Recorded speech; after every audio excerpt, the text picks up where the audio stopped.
If you've paid attention to the news at all in the last day and a half, I'm very grateful to be on American soil, as Israel is in the midst of a war at this point.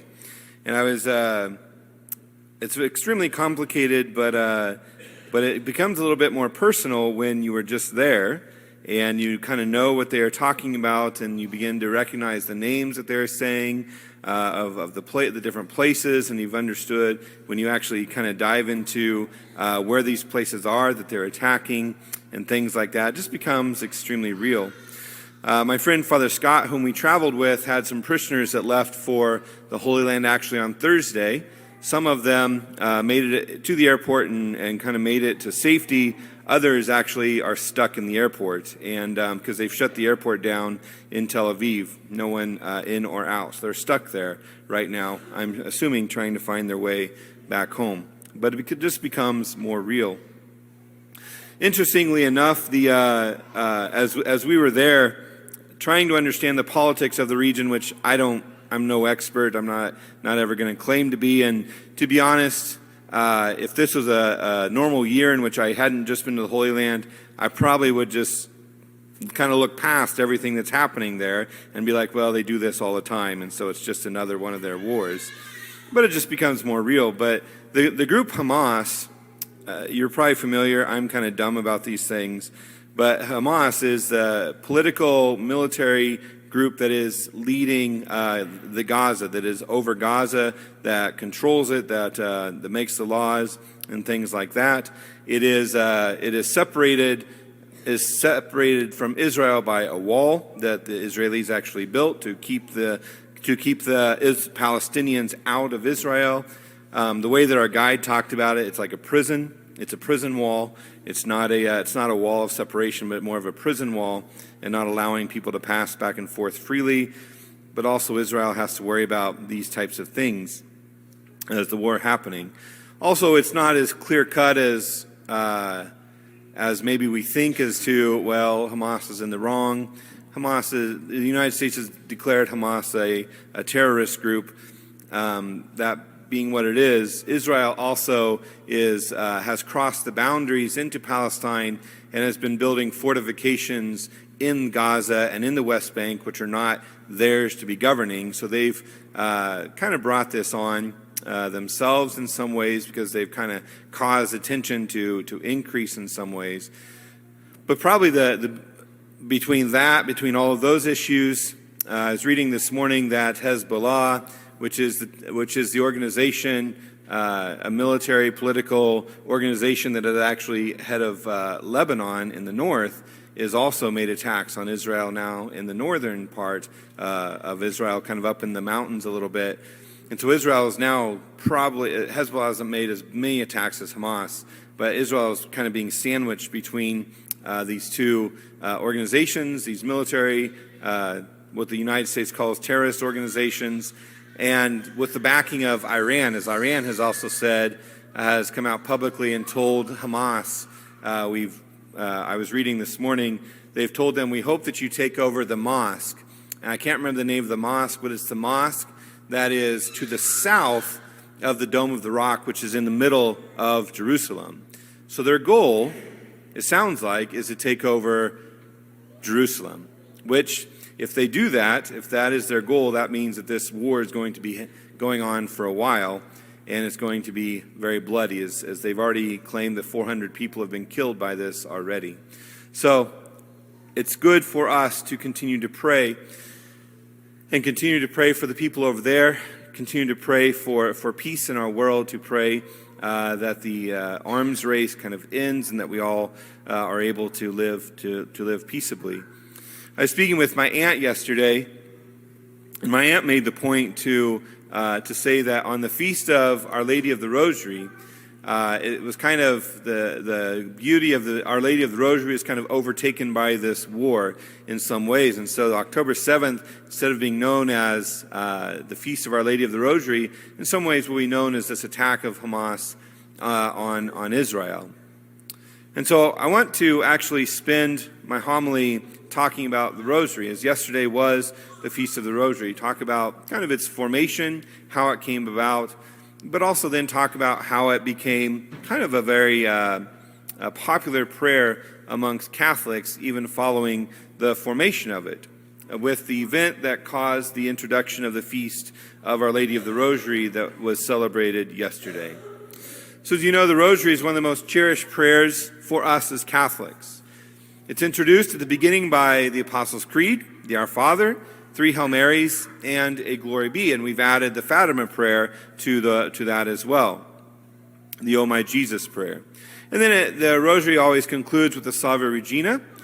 We actually, growing up, we concluded it with the Memorare, but the Rosary involves the recitation of the 5 decades, as we know, of the Our Father, the 10 Hail Marys, the Doxology, and the Fatima prayer. But during this recitation, the individual meditates on the saving mysteries of our Lord's life and the faithful witness of his Blessed Mother and our Blessed Mother. And so this is really the purpose of the Rosary, to meditate upon the life of Christ and the faithful witness of the Blessed Mother as she lived in that faithfulness to her Son as well. So as we journey through the joyful, sorrowful, luminous, and glorious mysteries of the Rosary, the individual brings to mind the Lord's incarnation, his passion, his life, his passion, death, and his resurrection from the dead. In doing so, the Rosary assists us in growing in deeper appreciation of these mysteries, uniting our life more closely to our Lord, and imploring his graced assistance to live the faith. But then we also ask the prayers of the Blessed Mother, who leads all believers to her Son. As Jesus said from the cross to John, "Behold your mother," and to his mother, "Behold your son," we recognize Mary as our mother and the mother of all disciples of Christ. The origins of the Rosary are actually a little bit sketchy in the sense that we don't really have a good sense of how it came about. But the use of prayer beads and the repeated recitation of prayers to aid meditation stem from the earliest days of the Church, and has its roots even in pre-Christian times. Evidence exists from the Middle Ages that strings of beads were used to count Our Fathers and Hail Marys. And actually, these strings of beads became known as Pater Nosters, which is Latin for Our Father. The structure of the Rosary gradually evolved between the 12th and 15th centuries, eventually involving 50 Hail Marys, which are recited, which is tied to the verses of Psalms or other phrases evoking the lives of Jesus and Mary.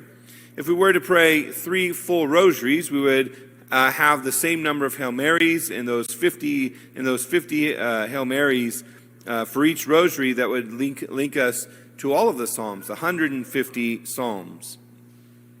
During this time of the 12th and 15th centuries, this prayer form became known as the Rosarium, or a rose garden, which was actually a common term to designate a collection of similar material, such as an anthology of stories on the same subject or theme. But during the 16th century, the structure of the 5-decade rosary, based on the 3 sets of mysteries, prevailed. Now, tradition does hold that St. Dominic, who died in 1221, devised the rosary as we know it. He was moved by a vision of our Blessed Mother, and he preached the use of the rosary in all of his missionary work as he went out to preach the gospel, and especially against the Albigensians. Albigensians were heretics who denied the mystery of Christ. Some scholars take exception to St. Dominic's role in forming the rosary. The earliest accounts of his life don't mention it. The Dominican constitutions, the rules that govern the Dominican order, don't link him with it. And even contemporaneous portraits don't even include it as a symbol to identify the saint. And if we recognize saints, when people draw pictures of them, often draw different symbols to indicate what saint this is. In 1922, Dom Louis Cugat stated, "The various elements which enter into the composition of that Catholic devotion commonly called the Rosary are the product of a long and gradual development which began before St. Dominic's time, which continued without his having any share in it, and which only attained its final shape several centuries after his death. However, other scholars would rebut that St. Dominic not so much invented the Rosary as he preached its use to convert sinners and those who had strayed from the faith. Moreover, at least a dozen popes have mentioned St. Dominic's connection with the Rosary, sanctioning his role as at least a pious belief. And even many of the apparitions of our Blessed Mother to people as she has appeared to them has encouraged them to pray the Rosary. So it's not just some prayer that has been pulled out of nowhere, but it's something that has developed over time and has been put forth for the faithful to pray to help them encounter our Lord in the mysteries of the Rosary. It gained its most popularity after October 7th, 1571. When our Blessed Mother intervened in a powerful way to help what's called the Holy League defeat the Turks at the Battle of Lepanto. During this time, the Muslims were expanding their kingdom and their dominance in Asia and Africa, and they had begun to set their eyes on Europe. They had gained increasing control over the Mediterranean Sea, and they were hoping to seize control even of St. Peter's Basilica, in order to turn it into a mosque. In Constantinople, one of the biggest Eastern churches, this is exactly what they did. They have taken the church and turned it into a mosque today. The Pope at the time, Pope Pius V, organized what we call the Holy League, which is a coalition to defend Europe against Muslim forces. While only a few European nations came together and formed a very small army, the Pope fell on his knees and turned to God, as we all should in times of trouble or in times of consolation. He began praying fervently and encouraged all of Europe to do the same. He told them to pray the Rosary and go to Eucharistic adoration. The soldiers of the Holy League also prayed the Rosary. While the Muslim forces were much stronger and much larger, had more ships, had better weapons, Pope Pius V entrusted everything to God through the hands of Mary. The morning of the battle, the Holy League set off to meet the Muslim forces. The Holy League was much smaller, less equipped, but they were heading into battle to protect Europe anyway.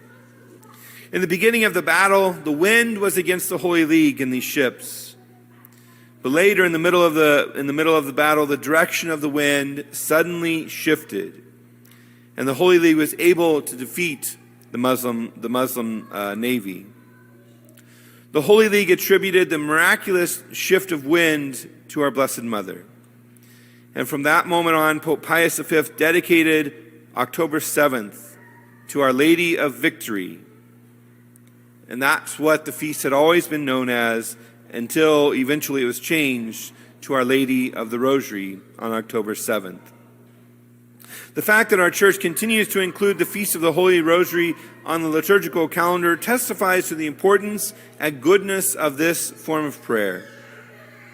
Archbishop Fulton Sheen said, "The Rosary is the book of the blind, where souls see and there enact the greatest drama of love the world has ever known. It is the book of the simple, which initiates them into mysteries and knowledge more satisfying than the education of other men. It is the book of the aged, whose eyes close upon the shadow of this world and open on the substance of the next. The power of the Rosary is beyond description." If the Rosary is not in your repertoire of prayers, I encourage you to turn to the Rosary, to turn to our Blessed Mother, especially when you face difficult situations or seemingly impossible situations. If you've never prayed a Rosary, I encourage you to just start small by praying a decade, an Our Father, 10 Hail Marys, and a Glory Be, a couple times a day, but just strive to be consistent in it. Or maybe you can pray that decade 5 different times in that day, just to pray a Rosary throughout the entire day until you get to the point where you feel more comfortable praying it all at once. I know I have a brother. I have 4 brothers. One of my brothers and their family When they went to sit down to pray the Rosary together, they found that praying the whole thing was just too much for their little kids. And so they prayed an Our Father, 3 Hail Marys, and a Glory Be 5 times in order to begin the process of teaching their family the Rosary. There's things that we can do in our family to introduce it. And we just have to be creative sometimes until our family can actually do it together. Or even in our own individual lives, how we begin to incorporate it into our own lives. Even breaking up the Rosary throughout the day.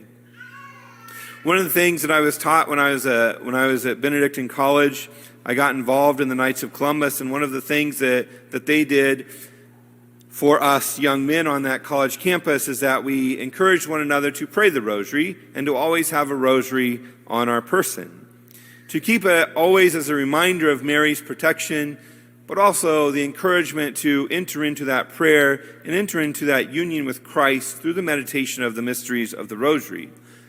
And so in order to encourage that more, we did at our monthly Knights of Columbus meetings, is we did what we called a Rosary check. And all the men would pull out their Rosary and show that they had it, and the ones that didn't have it were required to do 10 push-ups. With someone sitting on their back. No, I'm joking.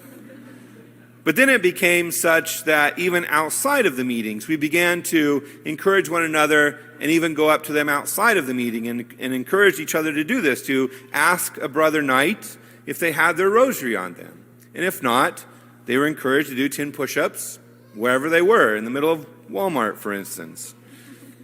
But it was just a way in which a bunch of young men together encouraged each other in prayer, kind of a good peer pressure in a sense, in order to enter into the power of that Rosary. And to this day, I carry the Rosary on me always as a sign of that union with Christ, and pull it out in those times when I'm in need, and of course pray it in my day as well.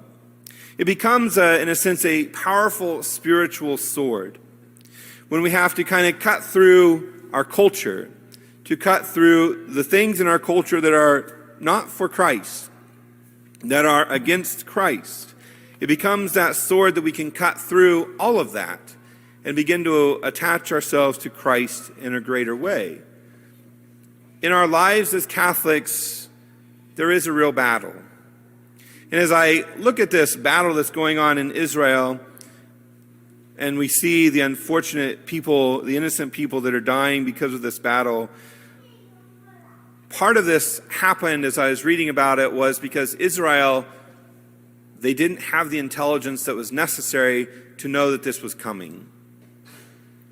And so in our spiritual lives, we have to have the spiritual intelligence to know where the attacks are going to come from in our spiritual life, where we are going to be tempted, where we are going into the culture to know where we will be challenged in our faith. We have to have the intelligence to know that the devil hates us.